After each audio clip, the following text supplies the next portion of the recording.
Hey, in this video, I'm going to show you how to replace your factory door speakers in your smart car. This is a 2013 Smart Electric Drive, and a lot of videos you see, they will have you pulling this outer door panel. And I gotta be honest with you, they make it look easy in a lot of the videos, but I have the surround sound speakers, and I don't know if that makes a difference. I could not get that piece off. I just gave up. So I did a lot of reading, and what a lot of people in the smart community have said is, you know, the reason you pull the door panel is so you can replace the speaker from behind. And what a lot of people are saying in the smart community that I'm engaged with is, what if you want to replace that speaker again? And of course, this is because I'm kind of hard on my speakers, and I like a lot of bass and I like a lot of volume. So I might end up having to replace these again at some point. And do I want to pull this whole door panel to do that again? Or do I want to make my smart car a front mount speaker? What you're going to see over here on the other side is a Rockford Fosgate that I just installed. And doesn't it look nice? And it doesn't take up, I mean, it may come out a little bit more than what it did before, but the window still rolls down. You know, the screws that I put in there don't block the window. And I think it's worth it for the added sound benefits of not putting a factory speaker back in that you're going to turn around and blow again, and go with a little higher end speaker. And these weren't that much. These were, I think I paid 75 bucks. So these were not that high end of a speaker. And I'm going to show you how to get this speaker out. It's a little destructive, but it's kind of fun, if you know what I'm saying. So the first thing we have to do is remove this door speaker. Your primary instruments of destruction, or removal, I should say. I used a flathead screwdriver and a pair of pliers. And the first thing you want to do is get this ring off. I really didn't find any good way to get it other than just to get in here and destroy it and get this thing out of the way. It's all fastened in from behind, so getting this thing off kind of seemed to be my first step. And I won't make you sit through all this, but you're going to see this is what you're going to have to remove. So you just keep on going the way I've been going here. As you can see, you may break the thing on the front of here, but you know what? It's okay, because all this is going away and it's not going to be that big of a deal. So you can get in here and start ripping that whole thing out. And there you go. Now, inside here, you will see this speaker is fastened to the back side. And as you can see, the reason I'm replacing this thing, it is already blown. So destroying this thing any further is not going to be that big of a deal. But we need to get this thing out of the way.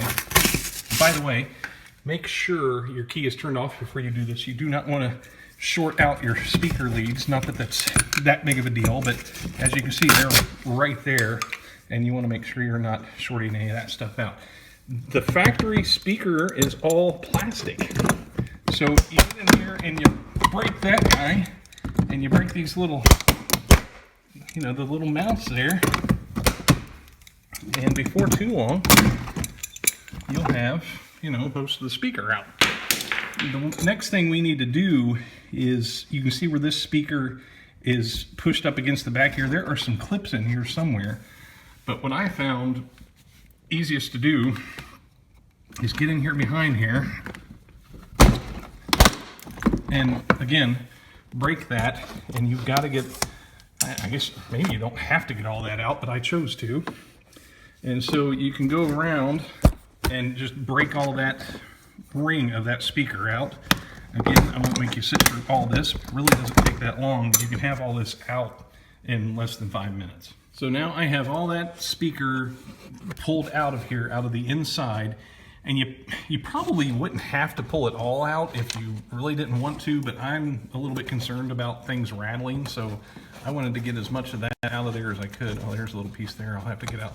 But you'll end up with the little tiny harness, and there's a little release there that you can pull that loose. You will not need the clip on the end of this. You'll be cutting that off more than likely. There, now wasn't that fun? There's what's left of your former speaker. And you won't need any of those parts, of course, that's all done. And we are going to have to make room in this opening for our new speaker. These little ears will not work with your new speaker that you're putting in. And we're just going to take a utility knife. This is quite a soft plastic, and as you can see, you can bend it really easily. You can, I did break one of these off with a set of pliers. The problem you might run into is this carpet material. It started to run and almost made it to the edge. So you want to use caution and not, have a runner going in your carpet. One of the tools I forgot to mention at the beginning is a nice utility knife of some sort. And if Cobalt would like to pay me for their product placement, that would be awesome. But if not, that's okay too. So you take your utility knife and you can just cut right into these guys. Of course, this one's kind of dull from cutting drywall a few months ago, but you can see they come out fairly easily. And there you can see the carpet that I was talking about. If you jerk it the wrong way and it runs, you won't be able to cover that with the speaker. So we'll go around and we'll trim all these off, and you'll see what that looks like once we get that done. So there you go, no big deal. Was not a big deal to trim those out. Just took a couple minutes, so don't be afraid of that. In case you're wondering about the speaker that I chose, I went with a Rockford Fosgate. It's a Punch P16. It's a 110 watt peak, 55 RMS, and I'm not running any amp or anything, so this is a fine speaker. I would hope it would hold up to what I'm doing to it. And one thing we're going to end up doing, since on the back of this speaker, it just has the regular flat blade connections, I'm going to cut this thing off, and I'm going to attach two blade connectors that actually, nicely enough, the place I ordered these from, Crutchfield, they actually send you a little bag with the connectors all in that you'll need. There's what that looks like once you get those on. You'll notice one is a little bit bigger than the other. One is positive, one is negative, and the speaker corresponds to that.